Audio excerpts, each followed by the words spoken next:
복습은 여기까지 하고요. 오늘 새로운 주제, 마지막 주제입니다. 오늘 제목 읽어볼까요? 시작. 새로운 시대의 새로운 교회. 자, 여기 그림 보이시나요? 어떠세요? 귀엽죠? 이제 저기 앵그리버드처럼 생겼다고 해서 되게 유명한 교회고, 저 오른쪽에 있는 건 레고로 만들어서 레고 교회. 그 다음에 맨 밑에는 그 일본의 누구죠?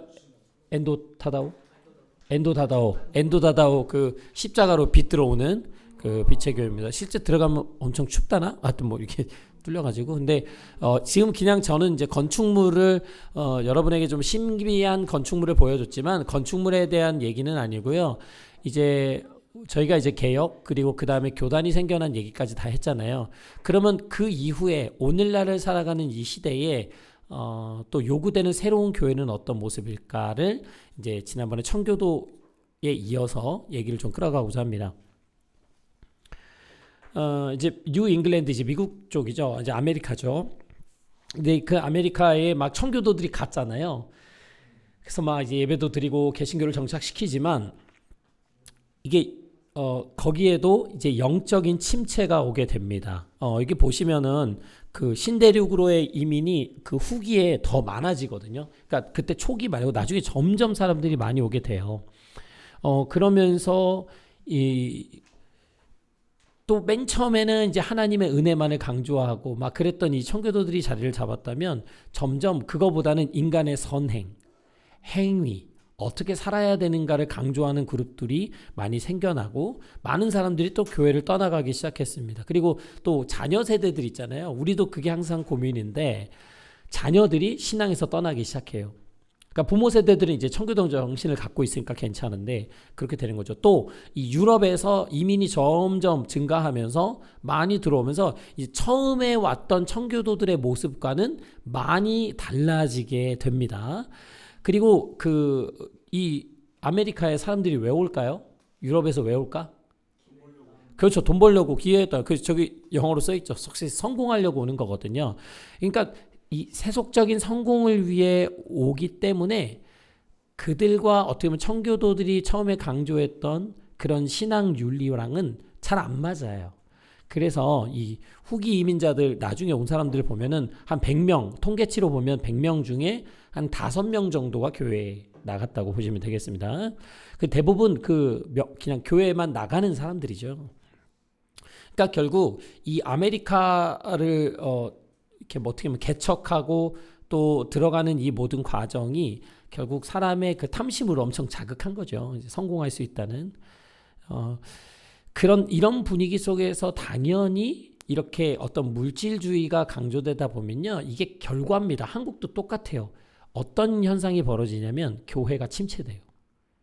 예, 막 좋아지잖아요. 경제가 쫙 좋아서 피클 딱 치면 그때부터 교회가 이제 하락하기 시작하는데 이러한 침체 속에서 어떤 큰 변화가 미국 교회 안에 일어나게 됩니다. 그래서 이거 이름을 우리가 여기 보이는 대각성이라고 해요. 깨어났다라는 건데요. 1차 대각성 운동이 1735년에서 1755년까지 한 20년간 이때 이것을 주도했던 사람이 있습니다. 이제 목사님이었는데요. 근데 그 목사님, 이 프렐링 후이젠이라는 목사님인데 그 뉴저지 교회에서 그 목회를 했는데 이분이 이 1차 대각성을 일으킬 때 이제 뭘 강조하냐면 죄의 확신. 우린 죄인이다. 하나님 앞에서 죄가 있다. 그리고 우리 흔히 말하는 구원받은 자, 중생의 체험이라고 하거든요. 그러니까 내가 구원받았다는 체험이 있어야 된다. 이런 걸 강조해요. 그리고 회개한 자는, 중생한 자는 회개에 알맞는 삶을 살아야 된다. 그러면서 교회에 아까 그랬잖아요. 명목상 그리스도인이 많았다. 그러면 이게 교회에 만약에 100명이 있으면 어떤 분위기가 있었냐면 나누는 거예요. 이 그림처럼 이 중생자냐, 진짜 구원받은 사람이냐, 아직 구원 못 받은 사람이냐, 교회 그룹 안에서도 나누면서 목회를 합니다. 그래서 정말 중생의 체험, 구원의 체험이 없는 사람은 아직 구원받지 못한 비중생자로 이렇게 분류를 했던 거죠. 오늘날에도 어떤 분들은 이제 그런 접근을 해요. 그러니까 교회 안에 그런 질문들 하거든요. 당신은 뭐죠? 당신은 구원받았습니까? 이런 질문 들어보셨나요? 구원받았습니까? 그러면서 더 질문하는 분이 있어요. 만약 예, 맞습니다. 구원받았습니다. 그러면 진짜 구원받았습니까? 이렇게 물어봐요. 그러니까 뭔가를 그것을 증명해낼 수 있는 뭔가 필요하다는 거죠. 그러니까 체험이 있냐 아니면 삶의 변화가 있냐 이렇게 봤던 거죠. 근데 이런 메시지 속에서 형식주의나 이런 건 다 거부되고 또 엄격한 기독교인의 윤리, 삶이 강조됐고요. 그러다 보니까 우리 장로교가 강조했던 거 기억나세요? 세 번째 권징. 그러니까 교회 안에서 어떤 부분이 잘못될 때 징계하는 거예요. 이제 그런 것들이 다시 이렇게 막 일어나기 시작했습니다. 근데 요렇게 하면 어떤 문제들이 있을까요? 좋죠. 많은 사람들이 이제 막 교회로 다시 나오고 힘을 얻었거든요. 근데 이런 식으로 가다 보면 어떤 문제가 생겼냐면 주로 대각성은 흔히 야외 집회, 야외 부흥회를 통해서 이루어졌는데 그 집회에 참석하면 여러분 하여튼 연합 집회 가보셨나요? 한 1000명, 500명 이런 규모 가봤어요? 제법 많이 가봤을 거고. 한민교회에서 청소년부 연합수련회 가봤나? 한 큰 규모 뭐 주바락이나 뭐 이런데 가봤어요? 그럼 막 분위기 어때요? 딱 찬양할 때부터 분위기 어때? 뭐야? 뭐지? 어떻습니까? 우리 잘 가보신 적 없나요? 이게 한 1000명 정도 집회 가시면은 분위기가 달라요. 이미 딱 들어가자마자 은혜가 그냥 건반 쫙 치는데 눈물이 납니다. 그냥 막 있어 없어 그런 거.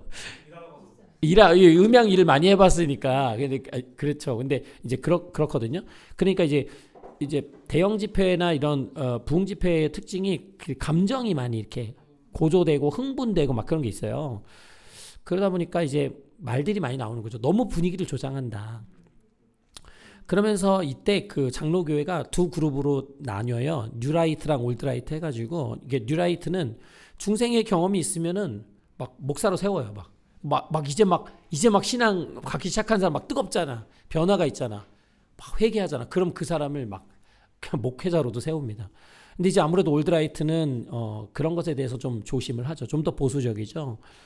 그리고 너무 이런 집회들이 너무 감정적 집회들이 많이 되다 보니까 또 거기로 좀 이렇게 일반 평범한 교회의 성도들이 자꾸 그런 데로 이렇게 빠지니까 많은 문제들이 제기됐습니다. 이건 실제로 오늘날에도 뭐 한때는 더 심했지만 오늘날의 교회 안에서도 얼마든지 있는 현상 같아요. 그래서 그런 것들을 추구하는 분들은 또 그런 교회를 또 찾아가고 교회를 옮기더라고요. 근데 이제 제가 여기 맨 오른쪽에 보면 이제 신비체험 이런 것 이제 일종의 이런 것들입니다. 근데 이런 것들이 굉장히 매력적인 요소가 있기 때문에 사람을 끄는 힘이 있었죠.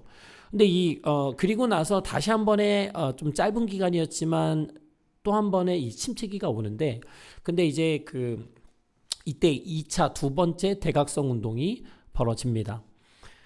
근데 이제 뭐 여기 50년 정도로 이제 나왔는데 이때 유명한 그 사람이 뭐 찰스 핀이라는 사람이 있어요. 지금은 이제 누군지 아는 건 중요하진 않지만 이제 굉장히 유명한 부흥사입니다. 그래서 원래는 1차 때는 조나단 에드워즈라는 걸출한 인물이 있지만 지금은 인물 중심은 아니고요. 그래서 이 찰스 핀이는 이제 부흥 집회를 해요. 그러니까 1차 대각성 때도 부흥회를 했잖아요. 근데 이 2차 대각성 때는 약간 특징이 뭐냐면 아까 우리가 칼뱅의 예정론 아르미니우스주의 얘기한 것처럼 1차 대각성은 그래도 조금 더 칼뱅의 예정론의 느낌이 있습니다. 그러니까 하나님이 부흥을 주신다. 하나님이 은혜를 주시고 하나님이 우리를 구원하신다. 이런 게 있는데 2차 대각성, 이 찰스 피니의 특징은 뭐냐면 이런 거 있잖아요. 부흥회 와가지고 결단하실 분은 앞으로 나오십시오. 뭐 오늘부터 영접하실 분은 뭐 앞에 나와서 뭐 기도받 이런 거 있잖아요. 그러니까 이 부흥 집회 할 때마다 인간의 의지를 계속 강조해요. 그리고 그 자리에서 당장 결정해가지고 예수님을 영접합니다. 이런 회심, 즉각적인 회심, 결단 이런 걸 추구합니다. 그래서 확실히 제가 아까 말씀드린 그 조나단 에드워즈라는 인물은 1차 대각성 때 어떤 그런 신비적 현상이 일어나더라도 거기에 심취되어서는 안 된다. 그리고 하나님이 하시게 우리는 기다려야 된다. 이런 입장을 좀 취했어요. 그리고 말씀을 전하면서 성령님이 그 말씀 속에서 역사하시는 것을 강조하긴 했거든요.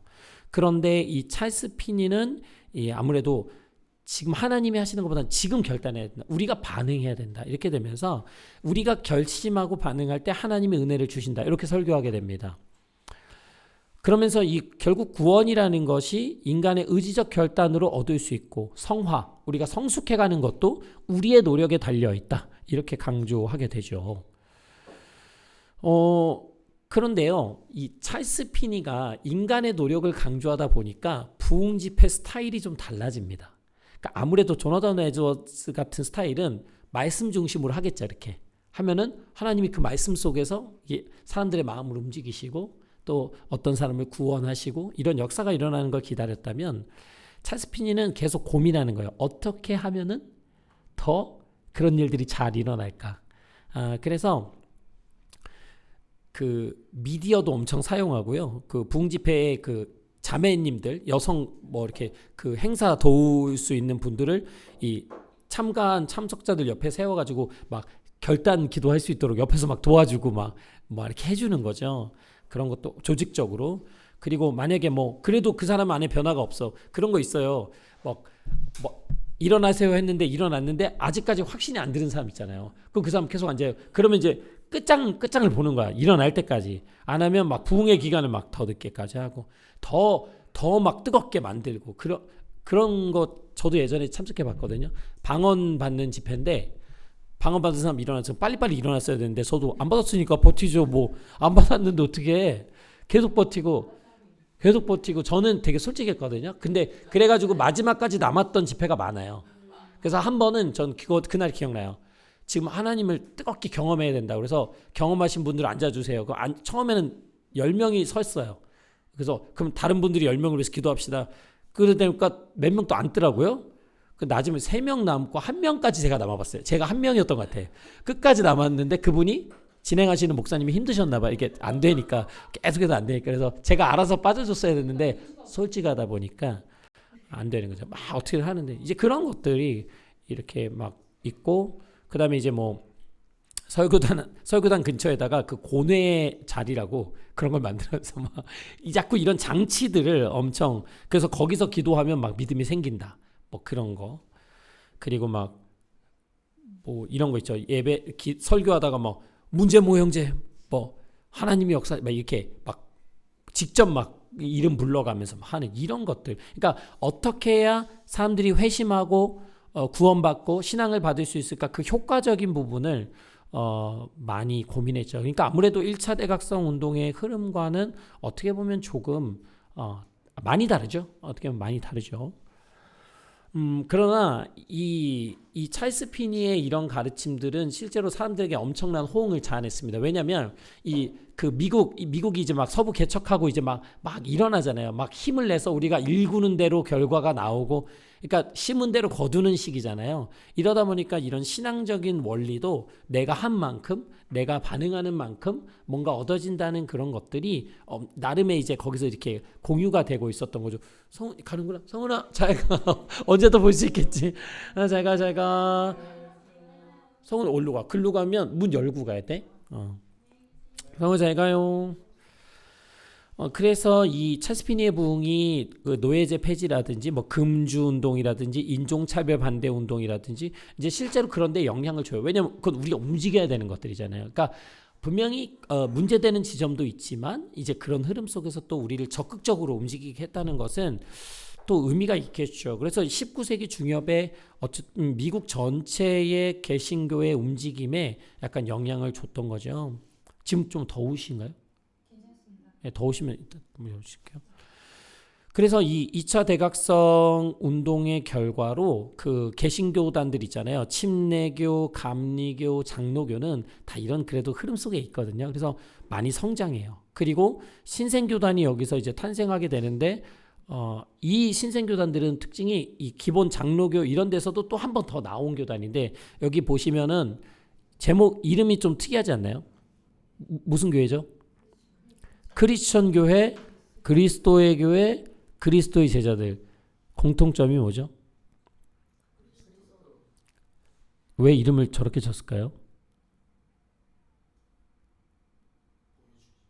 보여지기. 그러니까 이들이 왜냐면 기존 개신교에서 또 나온 거잖아요. 기존 개신교도 많이 개혁해서 나왔는데 왜 또 개혁을 할까? 이들은 교리를 반대했어요. 왜냐면 장로교 이런 데도 교리들이 생겨나잖아요. 나름의 틀이 생기고 형식이 생기고 교회 운영 시스템이 생기잖아요. 그러니까 약간 예전에 재침례파처럼 이런 걸 좀 다 이렇게 좀 탈피하려고 하는 그룹들이 생긴 거죠. 그러면서 순수하게 원래 말씀으로 돌아가자.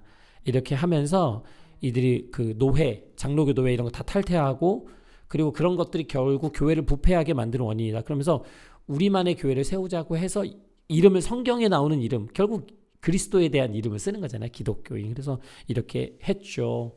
그리고 유아 세례 이런 것도 거부하고요. 그러다 보니까 나름 이들도 나름의 인기를 이제 얻게 됩니다. 탐욕에 사로잡힌 교회. 이 미국이 막 팽창하잖아요. 저기 보시면 이제 색깔별로 나눠져 있는 게 결국은 이제 어디한테 사들이고 하면서 이제 미국이 엄청 이제 커지는 과정입니다. 그래서 원래 그 프랑스 나폴레옹에게 이 중부 지역 루이지애나 구입하죠. 그다음에 스페인한테 또 플로리다 사죠. 그다음에 멕시코한테 이제 텍사스, 캘리포니아 뭐 이쪽 사죠. 알래스카 밑에 이거 러시아한테 사죠. 그러니까 미국이 이제 엄청난 땅을 소유하게 됩니다. 그러면서 인구도 엄청 증가하고요. 또 이민이 많이 생겼죠. 그래서 원래 1800년에는 한 500만 명이었는데 60년 지났더니 6배로 증가해요. 3100만 명 이렇게 폭발적으로 막 증가합니다. 그리고 이 동북부에는 산업이 이제 발달을 하게 되는데 이 동남부 지역은 원래 그 전통 면화랑 담배 농사 뭐 이런 거를 했고 이제 동북부는 산업이고 그러니까 아무래도 이제 북부와 남부가 이게 생산하는 것부터가 벌써 다르죠. 그래서 이제 그 북부랑 남부가 그때부터 이제 갈등을 하기 시작하는데 북부는 이렇게 얘기를 했어요. 그러니까 미국 산업을 보호하려면 우리 거 써야지.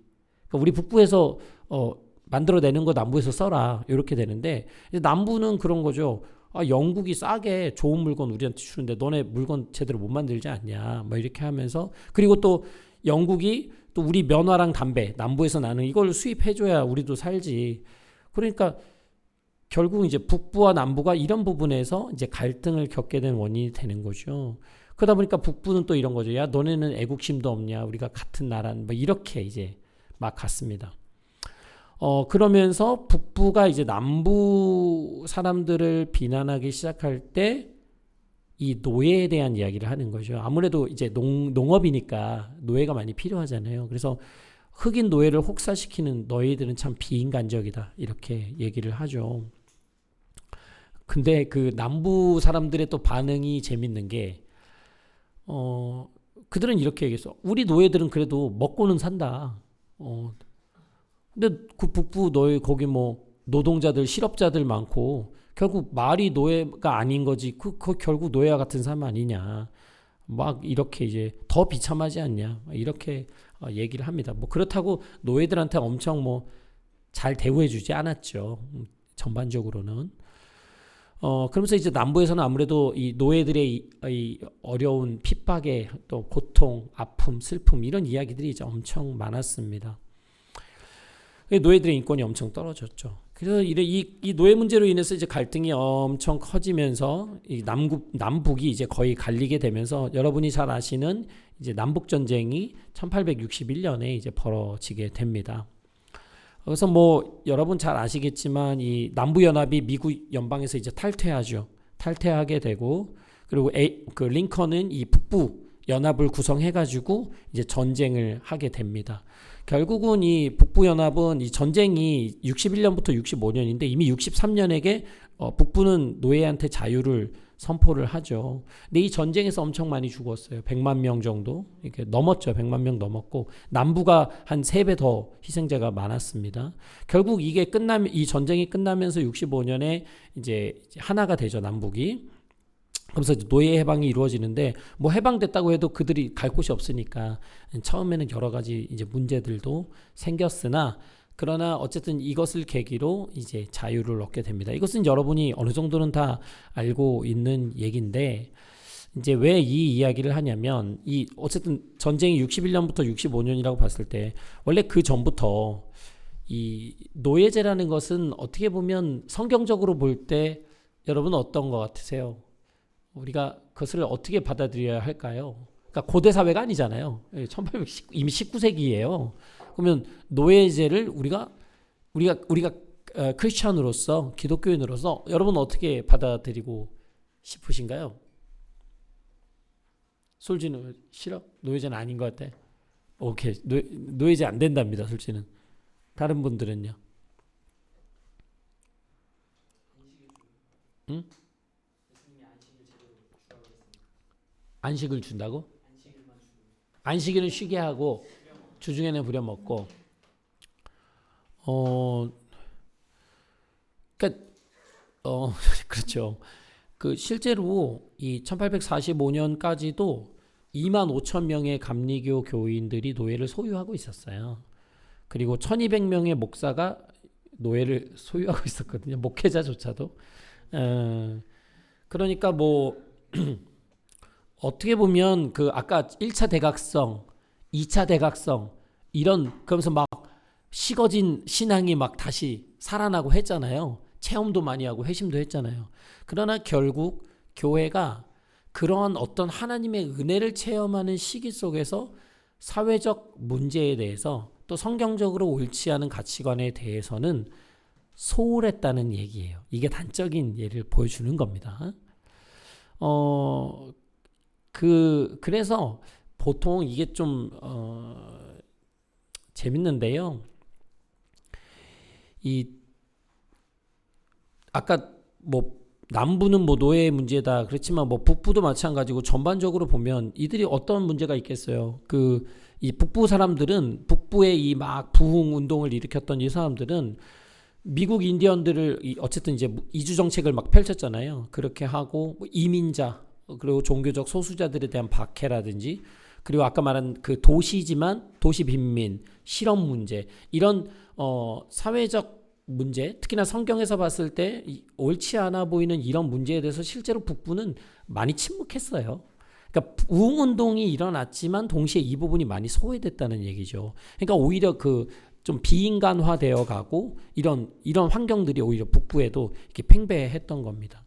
그러니까 뭐 노예제는 나쁘다라고 북부가 얘기하면서 결국 인디언 땅 뺏었잖아요. 그러니까 이게 앞뒤가 맞지는 않는 거죠. 그러니까 결국은 순수한 동기라기보다는 그들이 부흥의 시기를 겪고 또 교회조차도 목회자조차도 뭔가 그들의 삶을 누리는 것에 빠지다 보니 제가 이 제목 탐욕에 사로잡힌 교회 결국은 자신들 중심으로 그 부흥을 이해하고 하나님의 은혜를 누리는 시대가 바로 이때입니다.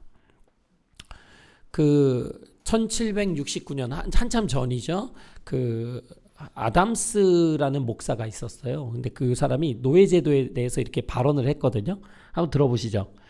나는 우리에게 터전을 마련해 주시기 위해 미개한 민족들을 점차로 끊어버리시는 하늘의 섭리를 회고하면 감탄하지 않을 수 없다. 가나안 사람들, 흑인을 혹시 그렇게 우리가 이렇게 막 가나안 사람들로 이렇게 많이 했죠. 가나안 사람들의 죄가 극에 달하고 그들의 우상 숭배와 사악함 때문에 가나안 땅으로 하여금 그들의 거주민들을 토하게 하셨다. 이런 생각들이 뭐 전체가 공유한 것은 아니지만 많은 사람들의 생각 속에 있었던 겁니다. 어떻게 보면 이 인종적인 또 특히나 흑인 우리 아프리칸이라고 할 때 그들에 대한 성경적인 정당성을 부여하고 있었던 거죠. 이들은 이렇게 노예하는 것이 당연하다라고 교회가 그렇게 이해하고 있었던 겁니다. 미국 장로교회, 우리가 뭐 장로교회 아니지만요, 장로교회도 이제 굉장히 세속화되어 가거든요. 뭐 침례교라고 안 그러겠습니까? 뭐 다 그런 부분이 있는데요.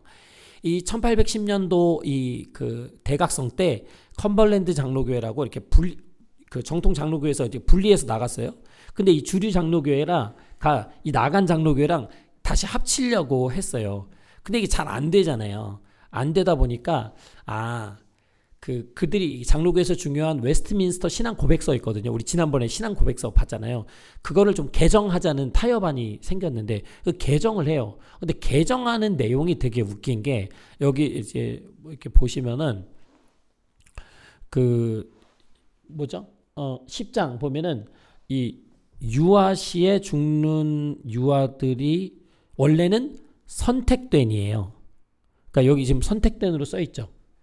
근데 선택된인데 이 선택된을 빼버려요. 선택된을 빼고 그냥 유아시에 죽는 유아들이 구원받을 것 이렇게 바꿔버려요. 여러분 이거 맞나요? 우리는 뭐 선택된도 안 믿지만 우리는 근데 그것조차 빼요. 그리고 다음 게 뭐냐면 교황. 25장 같은 경우 교황은 적그리스도이며 죄의 사람이 멸망의 자식이다 이런 게 있었는데 이런 표현도 삭제하죠. 그러니까 많은 부분들을 굉장히 이렇게 뚜렷한 선이 없게 이렇게 만들어 갑니다. 이렇게 가면서 결국은 이제 장로교회가 좀 이제 북장로교회가 좀 이상한 쪽으로 가는데 이 남장로교회도 또 다른 어려움을 겪게 돼요. 이제 오른쪽인가요? 남장로교회에도 이 세속화가 막 들어오니까 아까 뭐 원래 장로교 예정론 중요하잖아요. 근데 예정교리 이런 것들을 거부하면서 이런 얘기를 합니다. 하나님은 자기 피조물이 지옥에 가서 멸망당하는 것으로는 영광을 받지 못하십니다. 이게 무슨 얘기냐면 결국 우리가 예수 그리스도를 믿고 그러면 구원을 얻고 하나님의 나라에 들어가고 하는 이것 자체를 거부하는 거예요. 그건 하나님이 원하시는 게 아니다. 하나님 그러실 분이 아니다. 한 영혼이 구원받을 때 하나님이 영광을 받으신다면 모든 사람이 구원받는 걸 더 좋아하지 않으시겠냐 이렇게 하면서 어떻게 보면 구원에 대한 교리들을 흔들어 놓습니다. 이런 자유주의적 사고들이 들어오게 되면서 결국 이제 장로교회가 세속화되어 가죠. 그래서 1983년에 되어서야 이 미국 장로교회가 막 분리되어 있었는데 거기가 이제 하나의 이름으로 이 PCUSA 해가지고요 통합을 하게 됩니다. 그런데 이제 아무래도 이 장로교는 조금 더 이제 우리가 자유주의라고 해서요. 이제 그동안의 정통 기독교에서 말하던 교리를 이제 벗어나는 그런 신학을 받아들이게 되고 오늘 주요 다룰 주제는 아니지만 뭐 예를 들어서 동성애 문제라든지 여러 가지 이런 좀 기독교 보수 쪽에서는 조금 이렇게 경계하던 주제들에 대해서 더 많이 허용하고 받아들이게 되죠. 이게 지금 이건 미국에 대한 얘기입니다. 한국에 대한 얘기는 하지 않겠습니다. 19, 20세기에 그 교회 연합운동, 왜냐면 교회가 이제 교단이 엄청 많이 생겼잖아요. 그러면은 막 이렇게 분리돼서 각자 활동을 할 텐데, 19, 20세기는 그래도 이 흩어진 교단들이 같이 연합할 수 있는 기회가 있었습니다. 여러분, 선교, 이제 뭐, 솔지자매도 선교 단체 있었고, 여기 선교 단체를 경험한 분들도 있을 텐데, 그 선교 단체 들어갔다가 지금 바로 나왔죠. CCC 들어갔다. 안 가죠, 지금.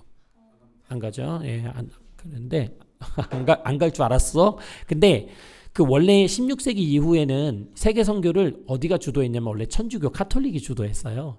그래서 미션도 예수회 아닌가요? 영화 미션도 예수회죠. 따라라라라 그 개신교 선교사가 아니고 예수회죠. 여기는. 근데 19세기 들어오면서 개신교가 이제 선교를 주도하게 됩니다. 그래서 이제 그 복음을 전해야 된다는 어떤 공통적인 목적을 가지고 교파 간의 그 차이를 약간 극복하는 그런 운동들이 많이 있어서 여기 보시면은 1차 선교사 총회 이런 것들이 열리고 같이 이제 선교를 연구하고 이제 어떻게 할 것인가 뭐 이런 이야기를 하면서 여기 제가 나라들 적었죠. 뭐 인도, 미얀마, 중국, 일본, 한국, 필리핀, 인도네시아, 오스트레일리아, 뉴질랜드, 아프리카, 라틴 아메리카 이런 지역들로 이제 선교가 이제 뻗어나가기를 시작합니다. 그러니까 결국 한국도 이러한 19세기, 20세기의 선교 운동 속에서 한국으로 이렇게 선교의 영향, 그러니까 이 복음이 들어오게 되는 거죠. 그래서 이 선교에 대한 이야기는 오늘은 하지 않고 나중에 선교란 주제를 다룰 때 저희가 자세하게 배울 거기 때문에 이러한 교회 연합 운동이 있었다는 것까지만 말씀을 드리겠습니다.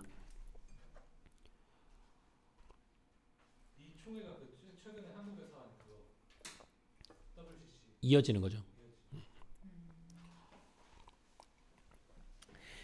변화. 왜냐면 여러분 다 아시잖아요. 18세기 산업혁명, 19세기 그런 막 이제 막 전 세계가 점점 이제 하나로 통합되기 시작하면서 새로운 시대를 맞이하는데 이런 변화의 시대에 결국 이제 교회가 어떻게 대응하냐의 문제예요. 근데 이게 왜 중요하냐면 지금 하는 이야기가 다 그런 건데 적어도 지금 종교개혁도 그랬고 그 전도 그렇지만 교회가 사회와 역사와 따로 가는 것 같지만 그렇지가 않거든요.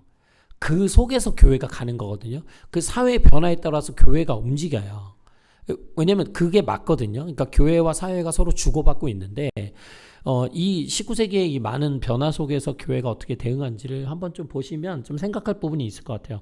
이 유럽이 이제 그 자유 경제 체제가 막 형성되면서 이 산업혁명도 생기고 그러니까 이제 돈을 가진 사람들이 이제 부자들이 생겨나니까 소위 말하는 부르주아 세력이 새롭게 등장을 하게 되죠.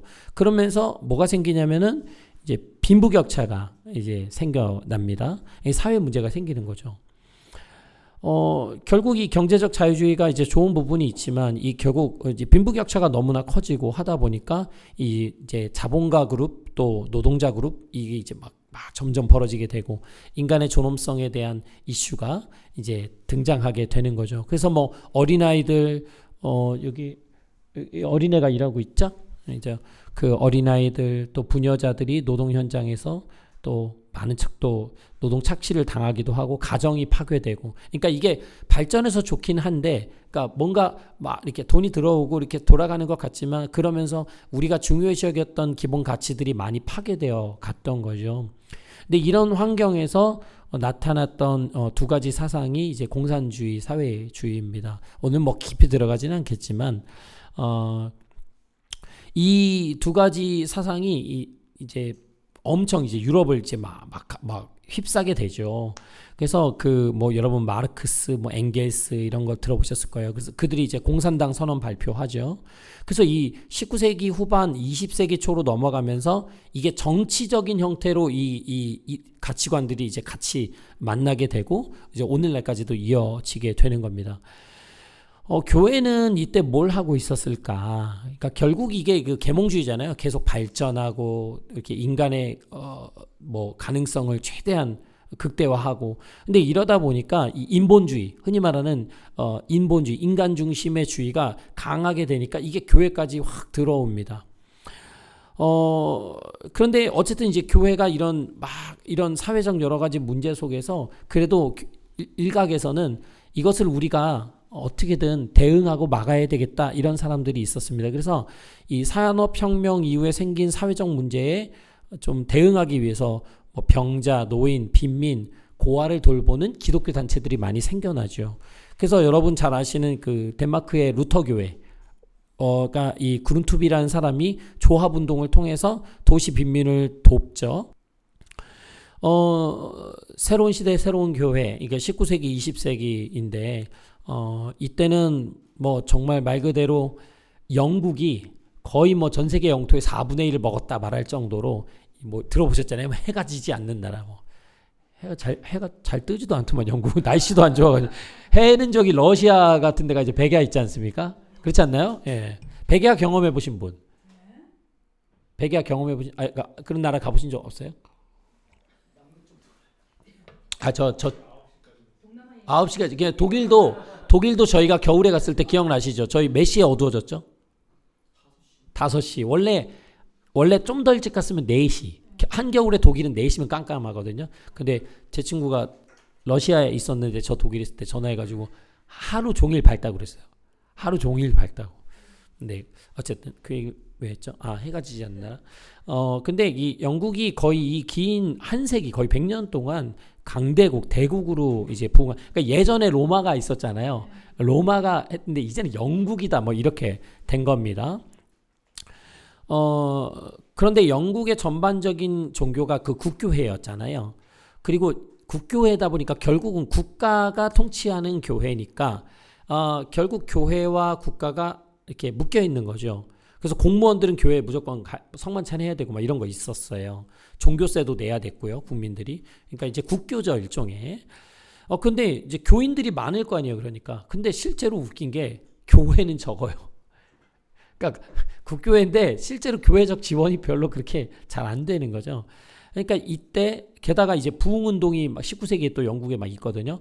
그러니까 결국 그 교회들을 그들을 이렇게 수용할 수 있는 교회는 어느 교회일까요? 신교죠. 그러니까 그 다음 나온 뭐 침례교, 뭐 감리교, 회중교회 이런 데서 이제 그러면서 이제 그 교회들이 막 성장을 어떻게 보면 이제 덩달아서 하게 되는 거죠.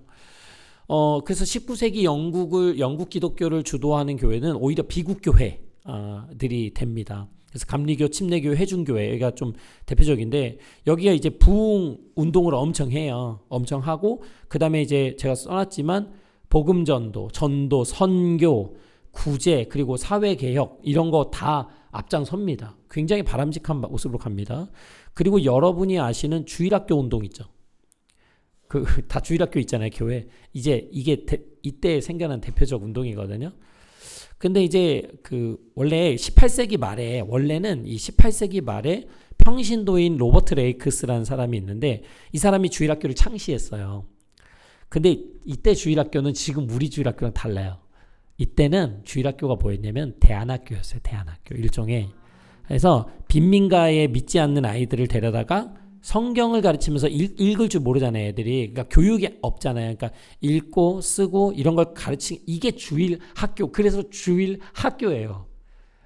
썬데이, 주일 교회가 아니고 그래서 썬데이 스쿨인 거예요. 그래서 주일학교 운동이 엄청난 성장을 이루죠. 그러면서 전 세계 모든 종류의 교회 일반화 되었는데 약간 변질된 것 같아요. 지금은 약간 좀 우리도 약간 그런 식으로 가야 되는데 굉장히 파격적이지만 실제로 시작이 이래요. 근데 지금은 약간 그냥 교회에 주일학교 애들을 분류시켜서 예배를 드리는 그 그룹을 주일학교라고 하는 건데 저희가 원래 취지대로 가려면 이렇게 좀 전도 선교적인 의미가 더 있습니다. 좀 이렇게 좀 개혁이 필요한 것 같아요. 나중에 선생님들이 하시고요. 고민해 보시고, 이제 주일학교 선생님들이 계시니까, 근데 그래서 이게 다 여기 주일학교 출신들이잖아요. 근데, 저도 주일학교 때 좋은 경험들은 많이 있긴 있지만, 그냥 뭐 놀고 맛있는 거 먹고 그런 거 말고 기억이 잘 안 나거든요. 그래서 주일학교에 대한 고민은 우리가 너무 전통적으로 할 필요는 없고요. 새롭게 할 필요가 있습니다. 그래서 아이들을 위해서 우리가 무엇을 할 수 있는지 이제 그런 접근이 필요하겠죠. 자, 네덜란드 교회는 짧게만 다루겠지만 네덜란드 교회, 그러니까 당시에 그 계몽주의, 인본주의, 뭐 세속주의 이런 것들이 유럽과 미국을 강타해요. 근데 나중에 한국 기독교는 한국 기독교도 하겠지만 여러분 솔직히 핍박보다 더 무서운 게 이겁니다.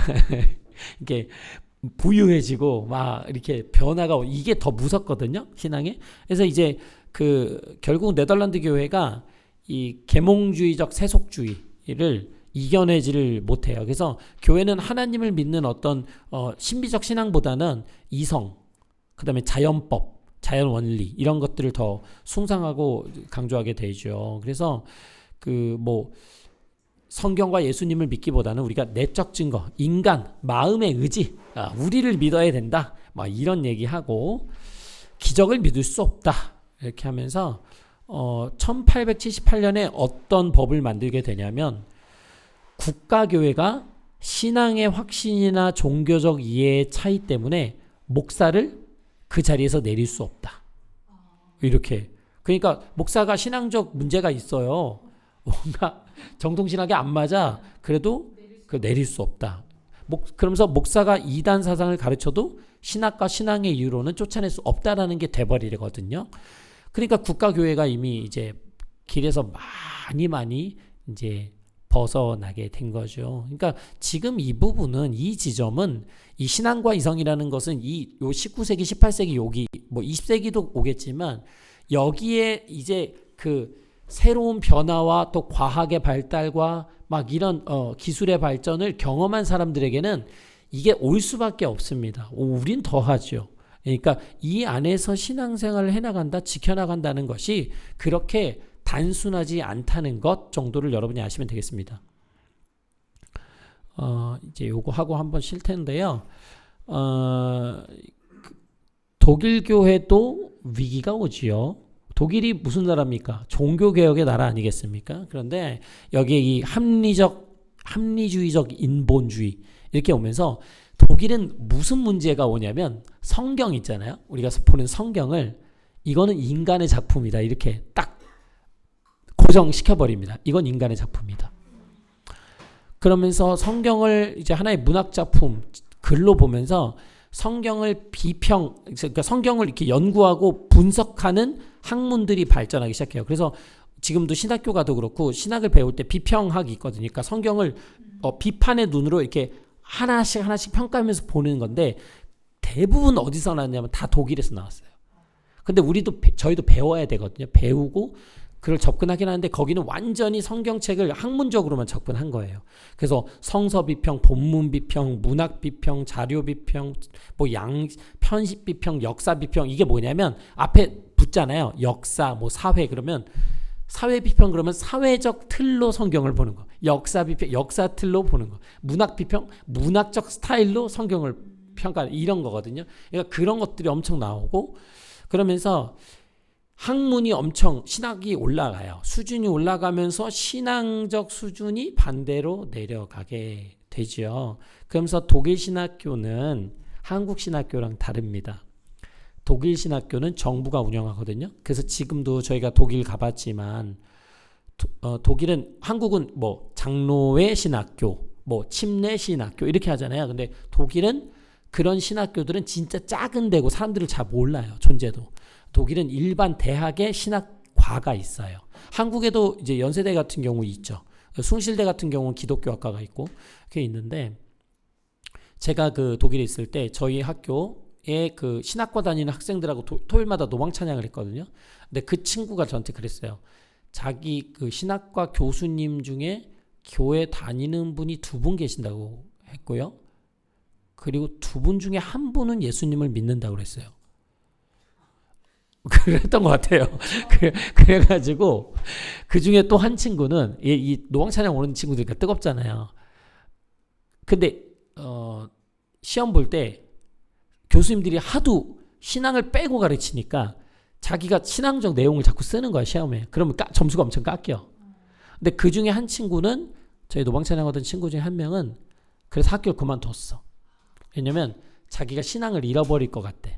그러니까 그 젊은 친구들이 우리 같이 교회에서 막 열심히 신앙생활 하다가 신학교 가야지 하잖아요. 근데 그래서 독일 신학교 들어가면 그런 게 그 흐름이 아닌 거죠. 완전 이제 학문으로 딱 접근하는 순간 진짜 신앙을 지키기가 어렵죠.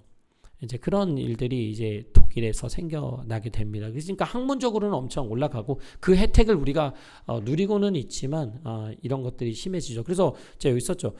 그 하르낙이라는 유명한 학자도 이제 역사 비평학을 받아들이면서 기독교의 본질은 속죄, 그러니까 구원받는 것, 그리고 하나님의 자녀가 되는 것이 이게 본질 아니다. 기독교의 본질은 윤리다. 그러니까 우리도 잘 생각하셔야 됩니다. 저도 당연히 이제 설교하거나 이거 할 때는 우리가 그리스도인으로 어떻게 살아야 되는가 많이 강조하거든요. 저도 많이 강조해요. 그리고 이제 하는데 그렇지만 그 본질은 아니에요. 그거 본질은 속죄 교리가 본질입니다. 그래서 저는 이제 그렇게 믿는데 이제 그런데 이제 아예 윤리적인 부분으로 가게 되는 거죠. 그래서 이 마지막 페이지 하고 쉬겠습니다. 로마 카톨릭 그동안에 얘기해서 이제 거의 이제 로마 카톨릭이 이제 거의 다루진 않았는데 카톨릭이 완전히 힘을 잃게 됩니다. 왜냐면 이제 프랑스 대혁명이 있었고 19세기에 유럽이 막 독립하고 막 이런 분위기가 생기니까 로마 교황청의 지배가 안 맞는 시대가 왔죠. 그리고 점점 정치와 종교는 분리돼야 된다. 이런 것들이 이제 이렇게 되죠. 그러니까 절대 권력 이런 것에 대한 이제 경계심이 커지거든요. 그러니까 이제 그 교황청은 이걸 받아들이기가 어려웠어요. 그래서 이게 버티다가 결국은 그 유럽 국가들이 천주교에게 카톨릭에게 주었던 특권들을 막 다 거두어들이기 시작했습니다. 그래서 교황청 영토도 이 이탈리아가 그때 빼앗아 버리고 그래서 결국은 이제 교황의 권력이 이제 거의 어떻게 보면 그동안 중세 때 누렸던 그 권력이 끝이 났다라고 봐야 됩니다. 그런데 이 비오 9세가 최후의 최후의 발악을 하죠. 이제 자기 이제 막 힘을 다 빼려고 하니까 그래가지고 이 1854년에 그 마리아가 원죄가 없는 상태에서 잉태했다. 이게 이 그 마리아 무염 시태인데요. 마리아가 죄가 없는 상태로 잉태했다. 이런 교리를 그때 딱 선포합니다. 혼자 그런 거예요. 회의도 안 하고 지가는 아니고 자신이 그렇게 교황님이 또 그러고 지가는 아니고 자신이 그렇게 했는데 이제 그렇게 하죠. 그리고 이제 1864년에 이 크반타쿠라 제가 썼죠. 크반타쿠라라는 규칙 이게 뭐냐면 모든 천주교인은 이것을 거부해야 된다라는 80개의 규칙이거든요. 거기에 뭐 들어가냐면 정교 분리를 우린 거부해야 된다. 종교의 자유 거부해야 된다. 언론의 자유 거부해야 된다. 뭐 국가 주도하는 공립학교제도 거부해야 된다. 이게 왜냐면 이제 카톨릭이 다 하던 것들이니까 거부해야 된다. 막 이렇게 해요. 그리고 교황의 권위에 도전하고 복종하지 않는 자에겐 저주를 내려. 막 이렇게 최후의 발악되지도 않는데 막 합니다. 그러다가 나중에 이제 결국 교황 무오교리까지 하죠. 교황은 실수가 없다. 여러분 목회자 무오교리로 바꿔주시면 목회자는 흠이 없다로 바꿔주시면 좋겠고요. 그래서 이게 그 바티칸 회의 때 이제 도장 찍죠. 그래서 522명의 주교 중에 몇 명이 반대한 줄 아세요? 2명이요. 두 명이 찝으세요. 2명이 반대하고 근데 100명이 기권했죠. 근데 그랬는데 결국은 그의 그 이탈리아 왕국이 바티칸을 무력으로 점령하게 되고 그래서 이 1929년에는 이 라테노 조약이라고 있어요. 그래서 기존의 교황령 포기하고 이제 바티칸 시국이 되는 거죠. 결국 이제 로마 천주교회는 이제 끌려다니게 되는 이제 힘을 많이 잃게 됩니다. 근데 이제 그 1810년에서 1903년을 살았던 이 교황 레오 13세 있는데 이들이 이제 계속 그걸 막는 거죠. 이제 국가 권력이 강해지는 걸 막으려고 계속 했는데 이제 잘 되지 않습니다. 그래서 막 민주주의 안 된다. 막 원래 카톨릭 그랬거든요. 근데 결국 다 들려지지 않죠. 근데 그래도 그 당시에 그 카톨릭이 잘한 것이 있다면 그것은 맨 마지막에 있는 레룸 노바룸 이겁니다. 이건 뭐냐면 이 노동자와 자본가 사이의 문제를 해결하는 건데요.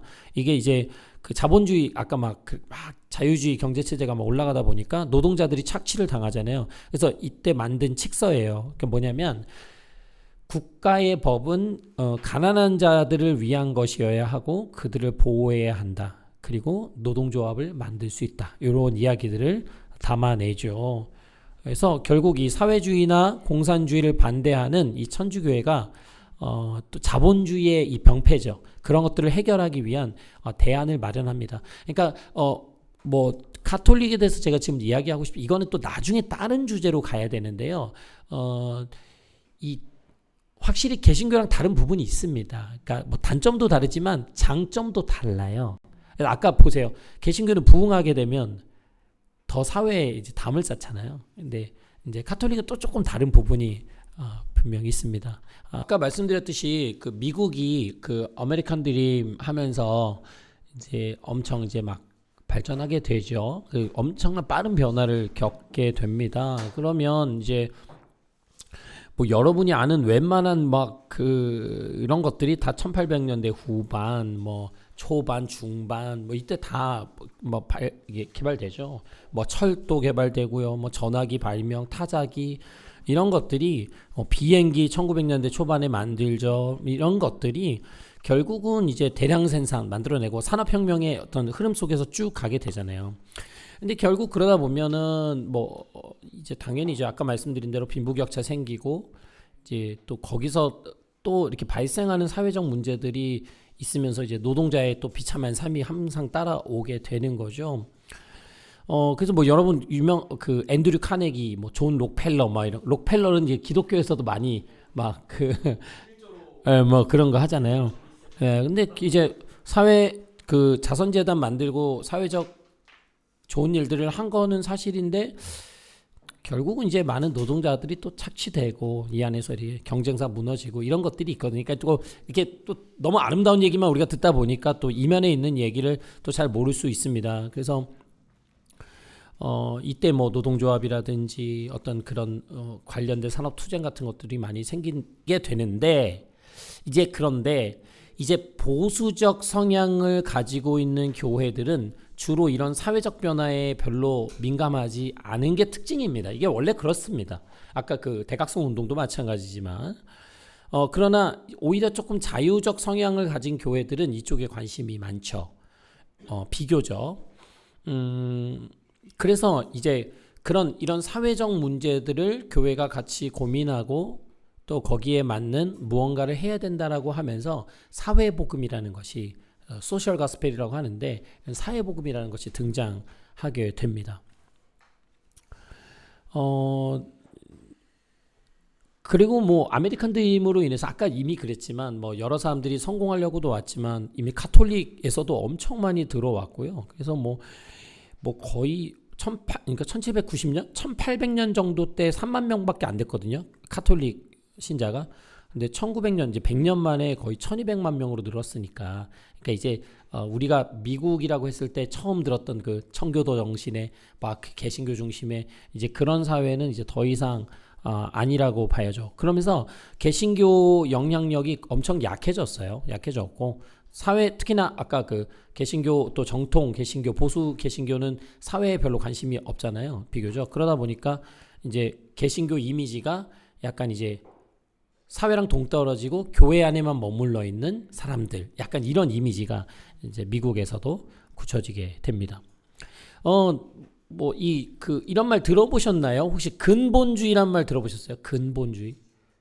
예, 뭐 이슬람 근본주의 이런 거 들어보셨죠? 근데 실제로 이것은 그 개신교에서 많이 쓰는 표현입니다. 그러니까 근본주의와 자유주의 이렇게 두 개로 나뉘는데요. 뭐 이제 약간 어떤 느낌이세요? 자유주의는 뭐고 근본주의는 뭘까요?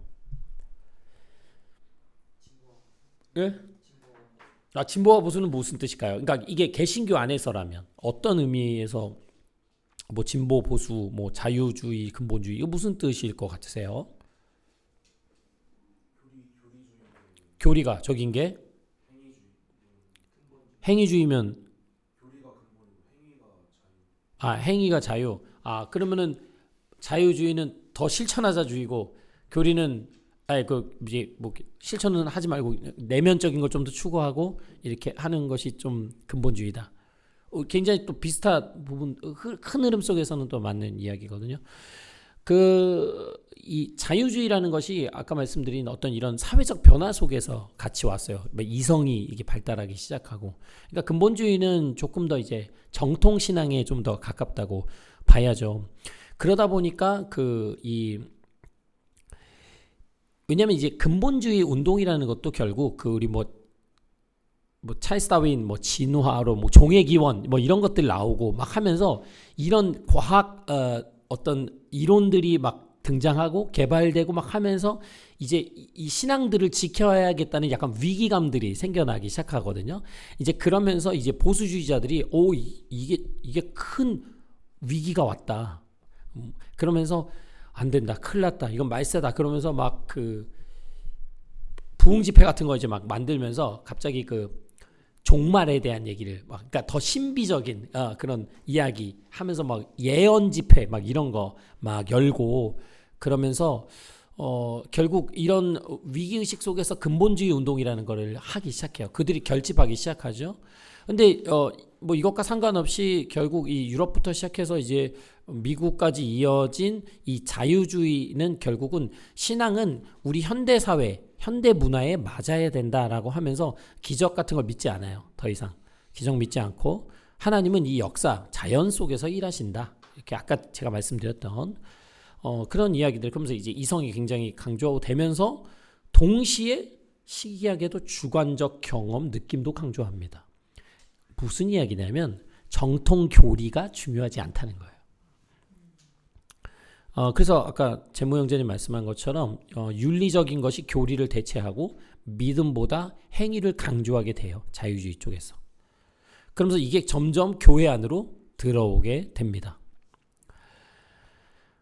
그래서 이제 막 나중에는 막 장로교 목사들이 모여가지고 막 이제 그런 걸 이제 막 같이 막 해요. 뭐 선언처럼 해요. 뭐라 그러냐면 뭐 어번 선언문이라고 그 유명한데 정통교리에 얽매일 필요 없다는 거죠. 그러면서 예수 그리스도의 동정녀 탄생, 대속의 죽음, 부활, 기적, 뭐 성경의 권위 이런 것은 인정한다. 그러나 그것에 대한 견해는 다양할 수 있다. 이게 이제 어떻게 보면 자유주의 신학에서 또 그들이 주장했던.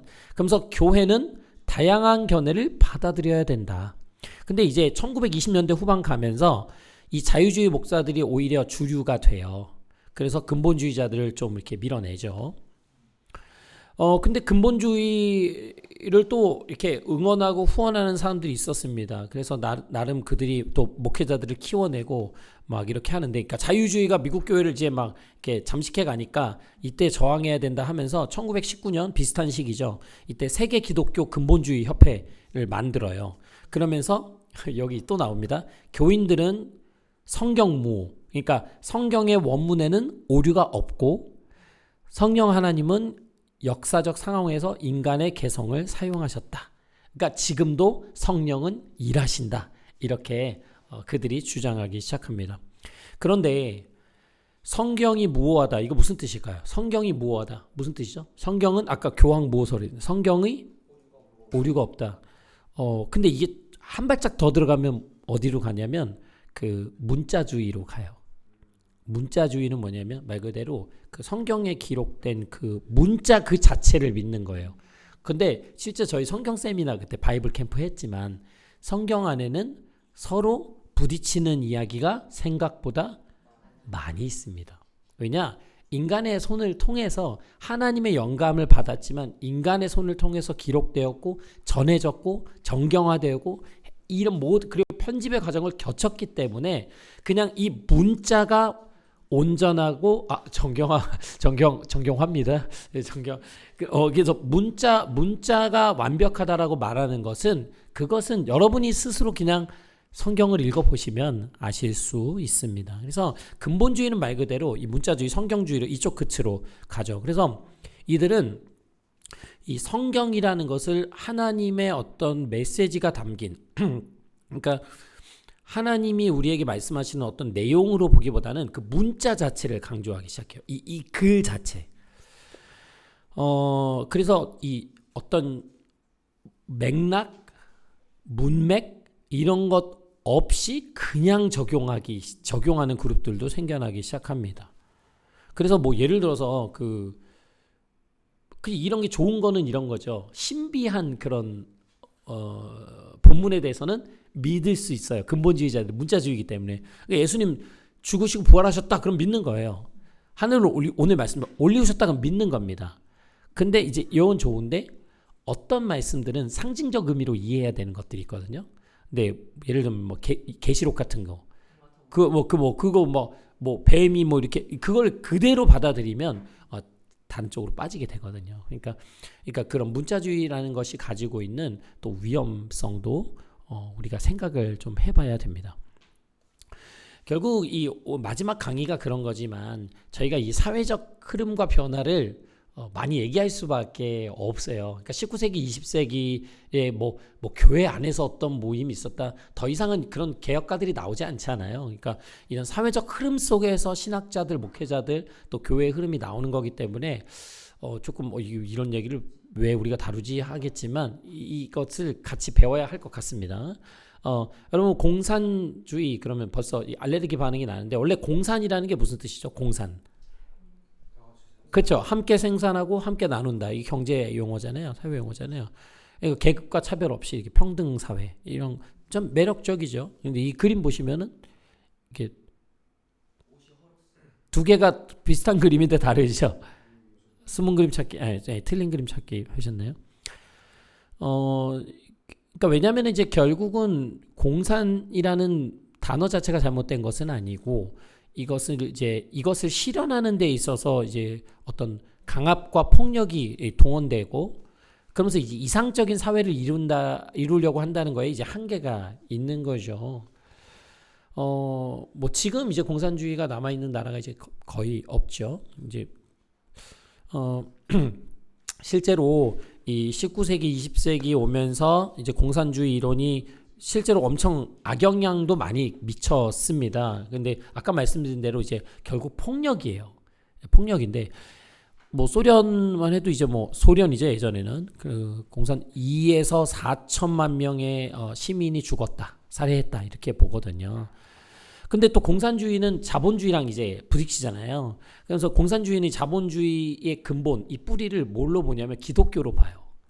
그러니까 기독교 정신, 원래 그 청교도 정신, 원래 칼뱅의 그 직업윤리 이렇게 들어가면요, 그게 이게 발전하고 개발하고 이런 정신들이 그 청교도 정신 안에 있거든요. 그 저희가 이번에 다루진 않았지만, 그래서 이 자본주의 또 그 기독교를 따르는 나라들이 또 이렇게 또 자본주의를 채택했기 때문에 이제 자본주의 근본에 기독교가 있다. 그러니까 종교는 아편이다 이런 말이 나오는 거죠.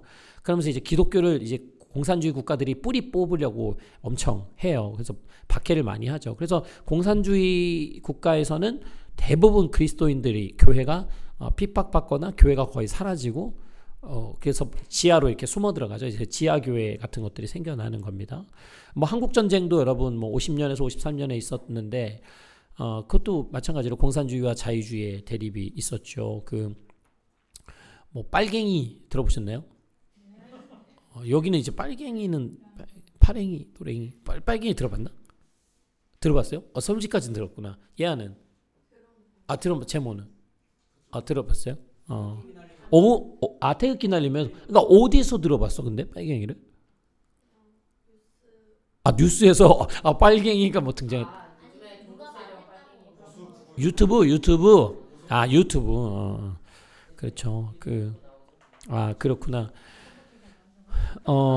선거철 다가오니까 제가 이게 오른쪽에 미국 개신교 이렇게 해놓고 이제 뒤에 이제 대표적 공산주의자들 뭐 이렇게 했는데, 그 미국 개신교회가 공산주의를 사탄의 세력으로 봤죠. 개신교회가. 그러니까 반드시 없애야 된다 이렇게 얘기했고, 그러니까 굉장히 그 교회 안에, 그러니까 그 어떻게 보면 보수 기독교 아니면 근본주의 기독교 안에 이 공산주의에 대한 엄청난 강력한 적대감이 이미 형성되기 시작합니다. 그러니까 이런 이제 배경이 있습니다. 그래서 미국의 유명한 그 복음 전도자 있거든요. 빌리 그레함 말고요. 빌리 썬데이라고 있어요. 그분이 이런 얘기했죠. 공산주의자를 추방하는 것으로는 안 된다. 그들을 한 줄로 세워놓고 총살시켜야 된다. 그러니까 이런 폭력적인 말들도 교회. 제가 이제 이 얘기를 왜 하냐면 제가 전도사 때 불과 몇 년 안 됐어요. 전도사 때. 그리고 목사가 되고 나서도 제 앞에서 저한테 그런 말씀하시는 분들이 있었거든요. 그러니까 뭐 빨갱이 들어봤냐. 그러니까 제가 목사인 걸 알기 때문에 저한테 하시는 얘기인데, 이제 이런 이야기를 저희가 한국 기독교 때 또 한번 다루도록 할 건데, 어쨌든 이제 근본주의라든지 기독교 정통 가다 보면은 그쪽에서는 또 정치적으로는 이런 것에 대해서 또 아예 반대적인 그런 부분들을 볼 수 있습니다. 자, 이데올로기 속에서 방황하는 교회. 오늘 어떻게 보면 제가 준비하면서 좀 이 부분을 좀 제일 얘기하고 싶었던 부분이긴 한데요. 세계대전이 두 번 발생을 했죠. 그 1차 세계대전 지면서 이제 독일이 엄청 어려움을 겪게 됐고, 그때에 등장한 인물이 누구죠? 히틀러입니다. 아돌프 히틀러입니다. 그래서 이를 중심으로 이제 2차 세계대전이 일어나고, 그러면서 사망자만 거의 뭐 6천만 명이냐 최대치로 그렇게도 보는데, 결국은 이 히틀러의 등장은 히틀러가 막 쿠데타를 일으킨 사람이 아니잖아요. 히틀러는 자기 동조 세력을 만들었고 지지를 받았던 거거든요.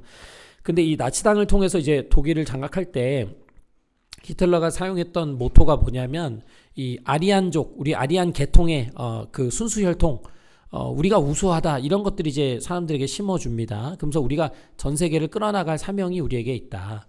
그러니까 독일인들의 이제 마음을 확 잡죠. 근데 문제는 독일 개신교의 대다수가 여기에 대한 문제의식을 거의 느끼지 못했습니다. 그러면서 이 전쟁이 마치 이것이 하나님의 뜻이 실현되는 것이라고 교회들이 이해했어요. 그러니까 전폭적으로 막 전쟁을 지지하죠.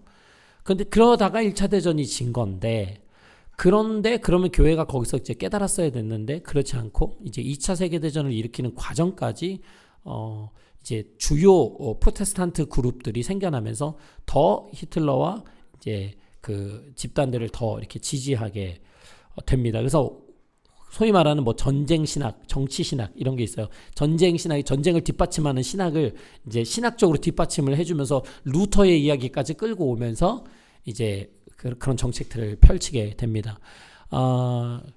그래서 그 독일 루터 교회가 그 아까 말한 인종적 그 우열, 우수성 이런 거 있잖아요. 그런 거는 민족주의 이런 거 지지하는 그런 당들을 만들어요. 이게 번역마다 좀 다르지만 이제 독일 기독당을 만들거든요. 그래서 이 루터가 그 이번에 탐방 여행 갔을 때 그 루터 사가였나? 거기에 뭐가 적혀 있었냐면 루터가 쓴 글인데 유대인들을 좀 혐오하는 글이 있었어요. 그래서 그거에 대한 아쉬움 제가 잠깐 이렇게 좀 번역을 해드렸는데 그 왜냐면 루터의 그런 사상에는 반유대인주의가 있거든요. 왜냐면 루터는 오직 믿음으로 구원 예수 그리스도의 그건데 유대인이 그렇지 않잖아요. 그러니까 그런 사상들이 그 안에 있는데 이제 그렇다고 뭐 무슨 유대인들을 탄압하고 그것까지는 아닌데 그것들을 이제 가져오는 거죠. 신학적으로 뒷받침으로. 그래서 이 그 독일 교회가 결국 이제 거의 나치당에 이렇게 뭐라 그러죠? 이렇게 막 그냥 뭐 이렇게 밑에서 이제 하수인처럼 역할을 하게 됩니다. 근데 이때 이제 이들을 좀 저지하고자 하는 그 교회가 이제 또 다른 그룹을 형성하게 되는데 그게 유명한 고백 교회예요. 여러분 그 보네퍼 목사님 들어보셨나요? 디트리히 보네퍼라고 그 히틀러 암살 시도했다가 그 뭐죠? 히틀러가 죽기 며칠 전? 얼마 전에 교수형에 처해서 죽게 되는 정말 뛰어난 신학자예요. 그리고 저희 교회도 책이 있습니다. 나를 따르라는 책이 굉장히 유명한데요. 그 찬양 아시는 분 있을걸요? 선한 능력 우리를 감싸시 알죠. 근데 그거 제가 어디 교회 가서 누가 틀었는데 나 깜짝 놀랐잖아. 여자 두 분이 자매님 두 분이 선한 능력 우리를 그거 아니거든요. 이거 감옥에서 보네포가 쓴 글이거든요. 거기에 나오는 능력 권세가 이런 세력에 우리는 오히려 하나님의 선한 능력으로 이런 얘기인데 막 너무 은혜 받는 선한 능력 우리를 감싸 뭐 이렇게 해서 이건 아닌데 아무리 우리가 좋은 대로 부른다 이건 아니지 않나. 근데 나중에 그런 옥중 편지 아마 저희 있을 텐데 저희 좋은 책들이 있습니다. 근데 그 보네포인데 거기가 고백교회 출신입니다. 그래서 그 나름 그들이 선언하면서 히틀러에 맞서긴 했는데 생각보다 고백교회의 저항이 세지는 못했어요. 그래서 어쨌든 그 보네퍼가 그러니까 거의 40살에 이제 사형 당하게 되는데 옥에서 많은 책들을 쓰셔. 그 옥중서신처럼 그 책이 있거든요. 그 시가 그 찬양입니다. 그래서 이제 그 이런 일들이 있었는데 결국은 이제 2차 대전이 이제 이렇게 끝나게 되고 그렇게 되면서 이것을 어떻게 다시 이렇게 그럼 교회가 많이 지지했잖아요. 그리고 고백교회는 저항을 했지만 더 뚜렷하고 강하게 하지 못했고, 근데 이것에 대해서 이제 그 다음 이제 교회가 어떻게 할 것이냐 이게 이제 독일 사회 왜냐면 독일은 기독교가 우리 같은 이런 게 아니고 그 사회 속에 연결되어 있기 때문에 되게 교회의 입장이 중요했는데 대부분의 교회들이 그리고 그 당원들이었고 또 목회자들도 그렇고 다 그쪽이었어요. 나치 쪽 엄청 퍼센트가 높았거든요.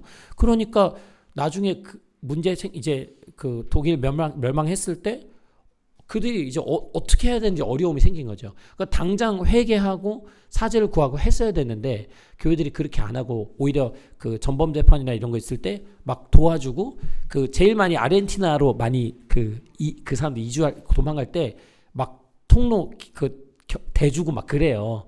도와주고 그러다가 도저히 이 분위기를 계속 어떻게 여론들이 있고 하니까 어떻게 이렇게 인정하기 시작해요. 인정하고 또 고백교회도 그런 다시 자신들 자성하는 운동들이 생겨나면서 독일 교회가 어떻게 보면 회개하면서 좀 회복되는 계기가 일어나게 되죠.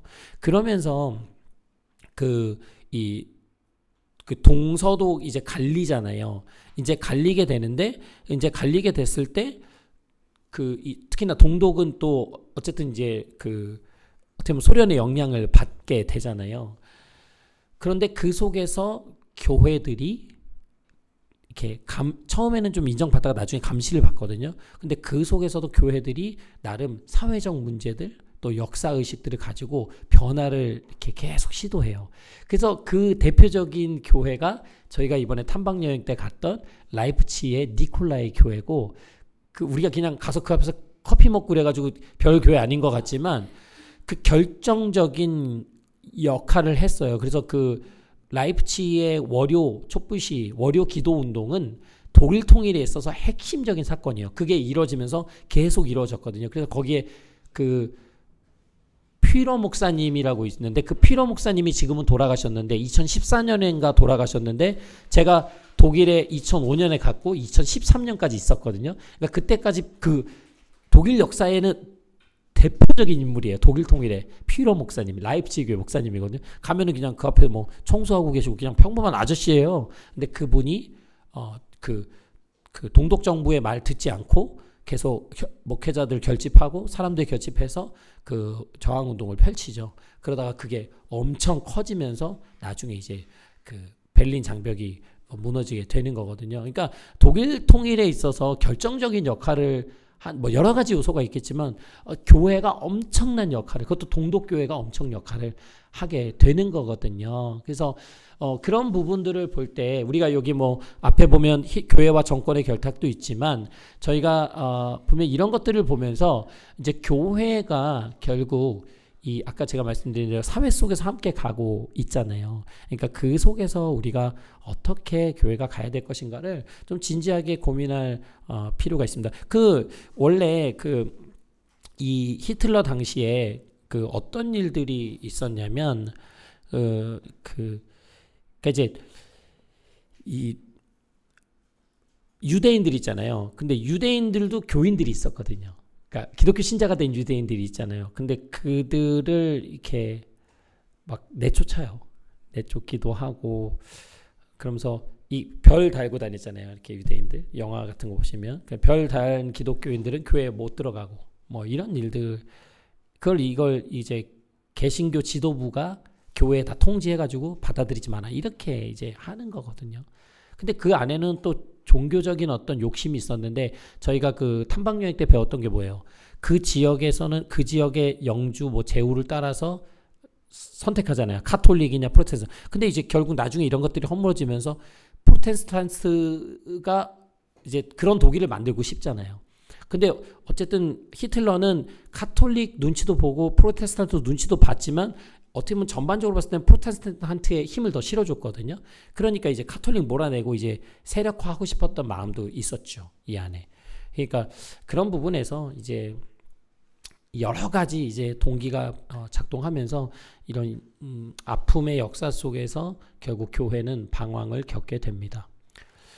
계속 이제 근본주의라는 표현이 나오는데요. 여러분 뭐 그 근본주의랑 보수주의 기독교랑 달라요. 그러니까 보수랑 근본은 달라요. 근본은 어떻게 보면 극우라고 봐야 돼요. 그래서 보수주의 기독교가 이제 근본주의에 대한 어떻게 약간 좀 경계를 하기 시작합니다. 그러면서 그 진화론, 아까 그러면 진화론이 나오면 뭐가 나오죠? 창조론 나오죠. 이 두 개가 막 이제 붙는데 이제 학교에서 진화론을 막 가르치기 시작해요. 그러니까 이제 기독교인들이 이제 막 법을 만들죠. 진화론 못 가르치게. 이미 이런 일들이 이제 있었습니다. 그래서 1923년에 이제 그 미국 남부 몇 개 주에서는 반진화론법, 그러니까 진화론을 반대하는 법을 이제 만들죠. 그래서 근데 이제 1925년에 테네시주 같은 경우는 그 세계 근본주의 협회 회장 존 버틀러라는 사람이 그 주 의회에다가 압력을 엄청 넣어가지고 버틀러법을 만들어서 그냥 완전히 진화론을 막아내죠. 그래서 다윈의 진화론을 아예 못 가르치게 금지하죠. 근데 이게 좀 어려운 내용이죠. 왜냐하면 그 당시 교과서에 진화론 포함되어 있었거든요. 그래서 이제 뭐 이게 뭐 버틀러법에 따르면은 이제 교과서를 가르치면 문제가 되는 약간 이런 말도 안 되는 상황이 생겼죠.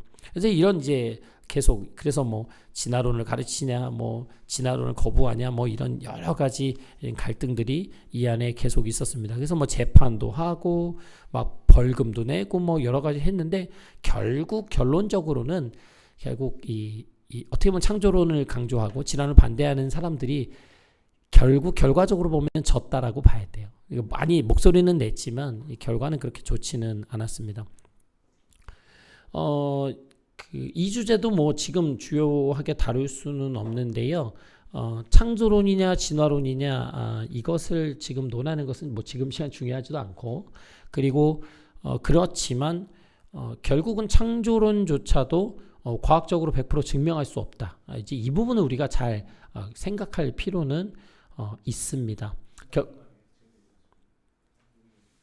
창조론 두 개 다죠. 두 개 다인데 창조론조차도, 창조신앙조차도 과학이라면 과학적으로는 창조과학으로도, 창조과학 얘기도 하겠지만 증명할 수는 없다는 거죠. 그러니까 그 부분은 우리도 알고 있어야 돼요. 그러니까 창조론이라고 해서 우리가 이렇게 막 증명할 수 있고 뭔가 이렇게 막 밝혀낼 것 같지만 다 그렇게 증명할 수는 없다는 것은 우리 기독교인들이 기본적으로 우리는 당연히 창조신앙을 갖고 있기 때문에, 그렇다고 해서 그냥 이것이 모든 것이 과학적으로 입증될 것이다라고 생각하는 건 또 다른 얘기라는 거죠. 이제 그렇게 좀 생각하실 필요는 있고요. 어쨌든 이 진화론뿐만 아니라 이 현대적 사상들이 들어오면서 이제 기독교 신앙이 이제 막 위기를 겪게 되는 거죠. 그런데 이제 그 근본주의가 이런 약간 자유주의를 막아내려고 많은 노력들은 했지만 이제 실질적으로 어떤 효과들이 있었냐, 이런 부분들은 오히려 좀 근본주의에 대한 비판의 목소리도 굉장히 많습니다. 왜냐하면 이제 근본주의는 약간 그 현대 학문의 발달이잖아요. 과학의 발달. 근데 이런 거 자체를 그냥 아예 차단하는 방식으로 하니까, 그리고 신앙을 이제 개인 경건, 딱 우리가 흔히 말하는 소위 그런 측면으로 이렇게 좀 축소를 시키거든요. 그러니까 그런 비판을 좀 근본주의가 받죠. 그러니까 근본주의도 결국은 사회적 흐름에 좀 되게 무관심해요. 그럴 수밖에 없습니다. 그래서 약간 이 20세기 중엽, 그러니까 1900년대 중반까지는 이 양쪽이 좀 극단의 위치에서 서로 갈등했다라고 보시면 되겠습니다. 조금만 이제 많이 왔습니다. 자, 여러분 복음주의는 뭔지 아세요? 복음주의는 복음을 강조하는 게 아닙니다. 예, 그렇게 보시면 안 되고요. 예, 약간 뭐 어떻게 보면 약간 이제 근본주의, 복음주의 뭐 이렇게 좀 섞여서 생각될 때도 있는데요. 어쨌든 뭐 복음을 강조하는 거는 많지만 실제로는 막 복음을 깊이 파고 들어가는 거는 그렇게 관심은 아니었고요. 오히려 약간 정통의 반대가 부흥이라고 보시면, 복음주의라고 보시면 돼요. 그래서 아까 1차 대각성, 2차 대각성 막 경험하고 체험 중심 뭐 이런 것들이 있잖아요. 이제 그러니까 결국 부흥주의가 약간 복음주의다. 요렇게. 그러면서 이게 나중에 자유주의가 생기면서는 근본주의가 좀 복음주의로 이해되기 시작했다고 보시면 되는데, 그러다 보니까 복음주의 안에는 개인적 체험, 경험 이런 것들이 중요하고 복음은 그렇게 중요하지 않다. 그래서 여기서 많이 했던 게 뭐냐면 아까 뭐 그런 말은 중요해요. 개인 체험 확신 중요하니까 뭐 하겠어요? 너 구원 받았어? 뭐 죽어도 천국 갈 확신이 있어? 이제 요런 접근법이 보통 복음주의에서 많이 하는 거죠. 근데 이것은 정통주의는 아닙니다. 이런 식의 접근은. 근데 이런 복음주의가 두드러지게 나타나는 교단이 어딘 줄 아세요? 침례교회, 성결교회, 오순절교회, 좀 뜨거운데 불러한데 감리교회. 그죠. 순복음교회. 그러니까 오순절 그런 교회 이런 것들. 뭐 장로교회에도 이런 것들이 있죠. 그래서 한국이뿐만 아니라 20세기에 이미 일어난 대형 전도 집회 같은 거 있잖아요. 뭐 미국이나 이런데 이런 것들의 토대가 다 이런 복음주의 운동이에요. 개인의 체험, 확신, 뭐 간증, 뭐 이런 것들 있잖아요. 이게 다 요 흐름에서, 그러니까 정통은 아닙니다. 그래서 한국에 기억나시나요? 빌리 그레엄 그분이 73년에 왔었고 74년에도 왔었나? 그리고 80년에는 세계 복음화 대성회 뭐 이런 거, 여의도 예전에 여의도에 다 해가지고 침례교 김장한 목사님, 수원중앙 침례교 목사님이 통역하시고 뭐 막 그런 거 했잖아요. 그런 복음 부흥회, 복음 대성회 이런 거거든요. 이제 그런 것들이 그런 흐름 속에서 이제 이렇게 유명했던 거죠. 복음주의의 특징은 이 세 가지입니다. 여기 보시면은 개인적 체험, 이게 굉장히 중요하고요. 그 다음에 성경의 권위인데 성경의 권위기는 하지만 이 성경이 조금 문자주의적인 그런 부분이 있죠. 그 다음에 이제 그 전도와 선교, 이것이 이 세 개가 이제 복음주의. 그러니까 어떻게 보면 여러분이 이해하는 약간 기독교 운동은 제가 볼 때는 조금 복음주의 쪽에 좀 더 가까울 거고, 왜냐면 우리가 경험했던 시대의 한국 교회가 복음주의 영향을 많이 받아서 우리는 그냥 교회가 그런 줄 알고 있는 거죠. 이제 그런 부분들이 있습니다. 그러나 오른쪽 위에 보시면 계속 나오죠. 이러한 흐름 속에서 주로 나타나는 현상이 뭐냐면 사회에 대한 무관심입니다. 이게 경건성 중심으로 가니까요. 근데 여러분 신복음주의라고 있어요. 신복음주의. 신복음주의 있는데 이건 이제 또 이제 다른 건데 이제 결국은 이제 이제 모인 사람들이 이제 이걸 만든 건데요. 일단 좀 복음주의에서는 조금 더 이렇게 나아가가지고 사회 참여도 좀 하고, 뭐 복음도 열심히 전하고, 뭐 여러 가지 이렇게 하려고 문화적인 뭐 사역도 하고 이렇게 하는데, 여기서 나온 게 뭐냐면 창조과학회입니다. 아시죠? 대전에 있지 않나요? 그 창조과학 박물관인가? 있는데 이 진화론의 공격에 대응하려고 이제 1960년대에 막 그 운동을 엄청 펼치거든요. 그래서 미국에서 이제 캘리포니아, 뭐 미시간 여기서 이제 막 하면서 이제 해요. 그래서 이들이 뭘 했냐면 이게 진화론은 증명되지 않은 이론이다. 그러면서 이걸 증명하려고 많이 하는데 요즘은 창조과학회가 비판 무지 많이 받고 있거든요. 그러니까 왜냐면은 이게 아까 제가 말씀드린 것처럼 창조과학도 과학이잖아요. 그러니까 과학적 잣대로 또 이거 받잖아요. 그러니까 이제 같은 모순에 빠지기가 쉽죠. 증명할 수 있냐 이런 거죠. 근데 이제 이 신복음주의의 흐름 속에서 나온 게 여러분이 잘 아시는 미션 스쿨입니다.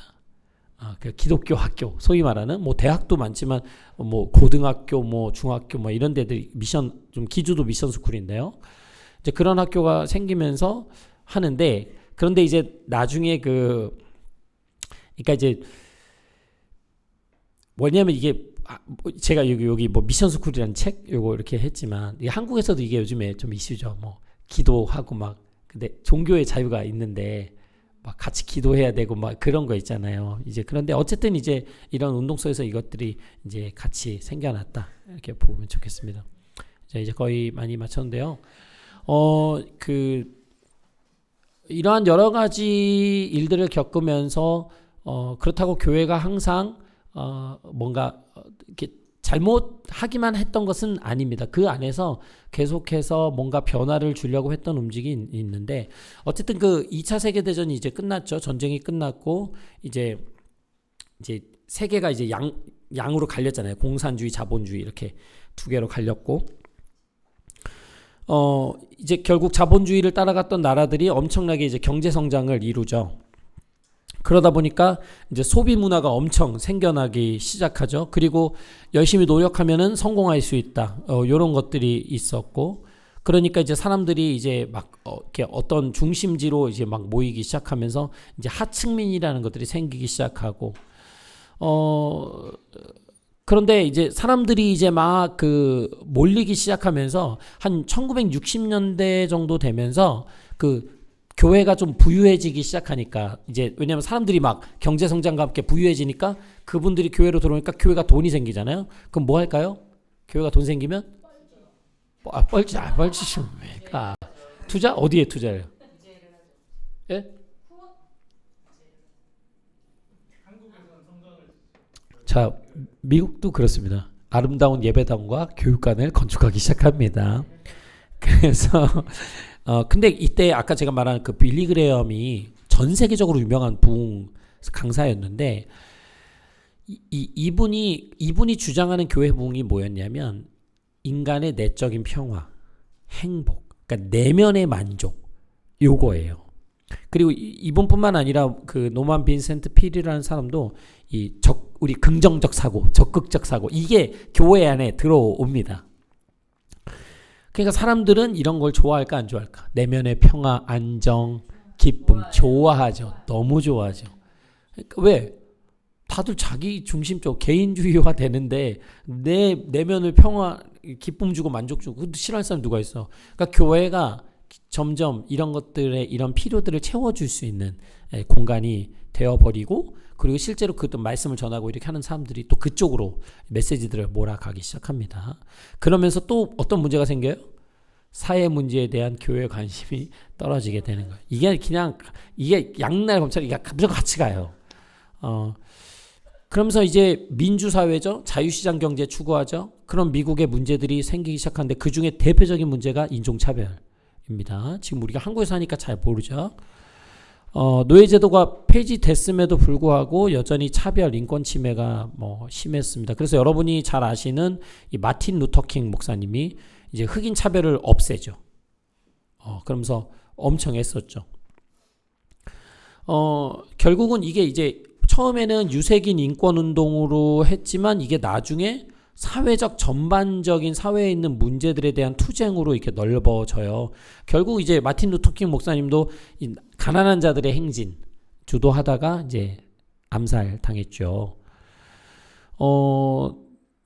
그래서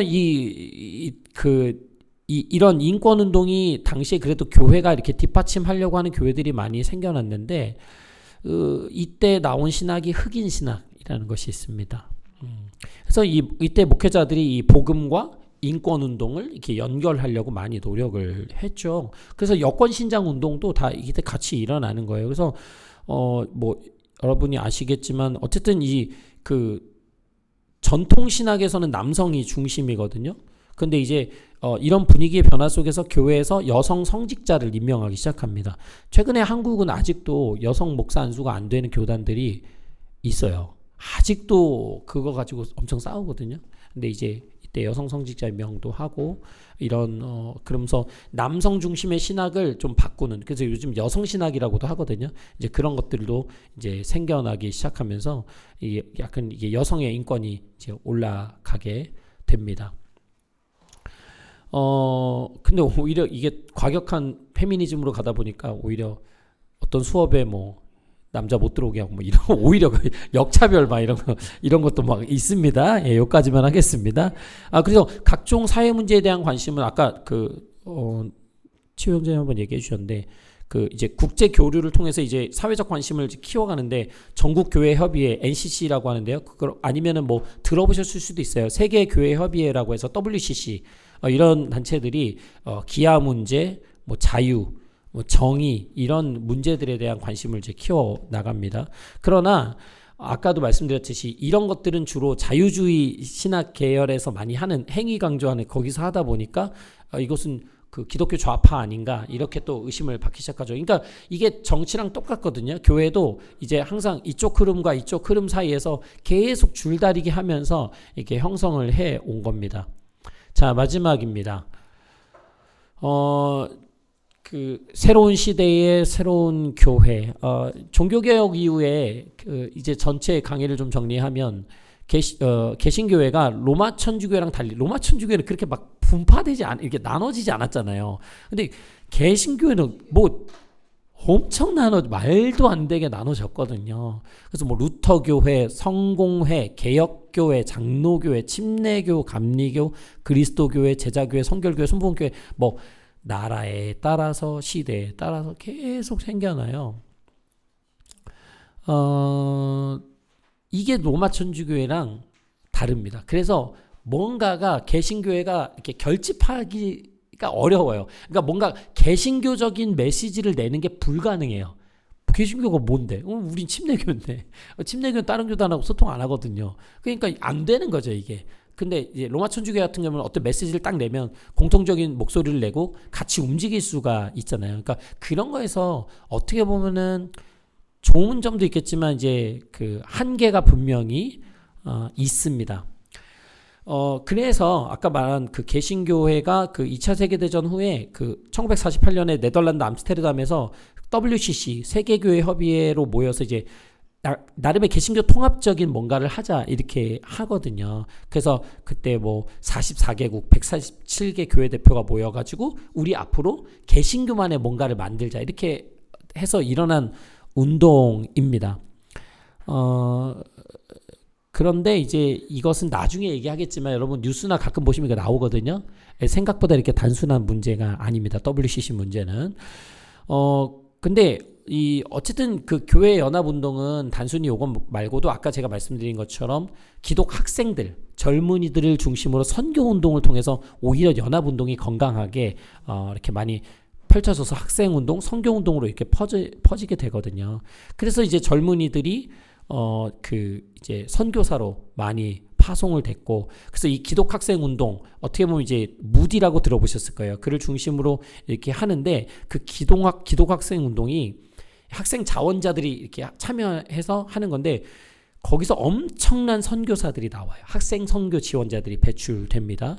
그래서 나중에 이제 그들이 이제 어떻게 보면 이제 여러 나라로 흩어지게 되면서 이제 새로운 복음들이 전해지게 되는 거죠.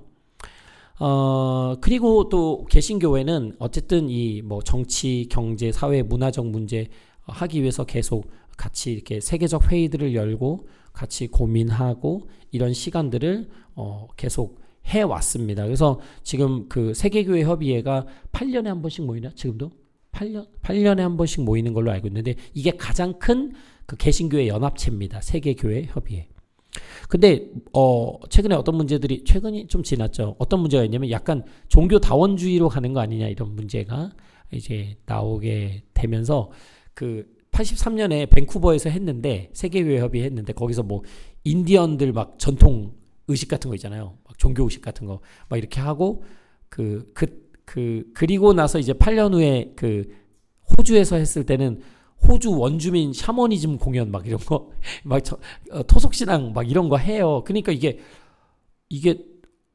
그리고 그 한국의 그 정현경 교수라는 사람이 제가 이제 이건 본 건데 혼령을 위로하는 우리나라 전통제사 초혼제 같은 거 있잖아요. 이런 것도 막 하고 그러니까 이제 그 약간 이제 연합하자고 해서 한 건데 그 연합하려면 뭐예요? 서로의 다양성을 존중해야 되죠. 근데 다양성을 존중하다 보니까 이게 막 다 존중해야 돼요. 다 가능하게 모든 것이 다 가능하게 되는 거죠. 그러니까 이제 결국은 이제 이런 어려움이 있고 또 이제 뭐 어쨌든 우리가 지금 살아가는 시대가 우리가 포스트 모더니즘이라고 하죠. 제가 이렇게 여기 포스트 모더니즘 포스터 하나를 그냥 나름 괜찮은 것 같아서 했는데 이 포스터 어떤 느낌이세요?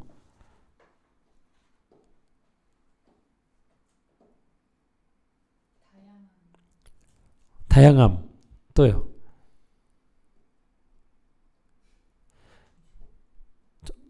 정신사납다고요?